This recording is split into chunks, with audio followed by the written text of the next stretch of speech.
વડોદરા શહેરના મકરપુરા પોલીસ સ્ટેશનના પોલીસ ઇન્સ્પેક્ટરની સરાહનીય કામગીરી સામે આવી છે। તેમની નિષ્ઠાપૂર્વક કામગીરીના કારણે એક મોટી ચોરી થતા અટકી ગઈ તેવું કહી શકાય, કારણ કે 1 મહિના પહેલા તેમણે પ્રતાપનગર રેલવે ખાતેથી નીકળેલા 2 શંકાસ્પદ ટ્રકોને રોકીને તપાસ હાથ ધરી હતી।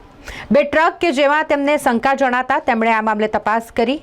આ ટ્રક કે જેમાં પ્રતાપનગર રેલવે ખાતેથી ભંગાર ભરીને લઈ જવામાં આવી રહ્યો છે તેવી જાણ થઈ હતી। જો કે હવે આ મામલે મોટી જાણકારી મળી રહી છે। તેમાં લોખંડનો ભંગાર નહીં પરંતુ તેમાં મોટી માત્રામાં સ્ટીલ લઈ જવામાં આવી રહ્યો હતો। આ સ્ટીલનો જથ્થો હતો કે જે લઈ જવામાં આવી રહ્યો હતો। જો એ ટાઈમે મકરપુરા પોલીસ સ્ટેશનના ફર્સ્ટ પીઆઈને શંકા ન ગઈ હોત તો આટલા મોટે પ્રમાણમાં જે સ્ટીલનો જથ્થો અહીંથી લઈ જવામાં આવી રહ્યો હોત તેનો પર્દાફાશ જ ન થાત।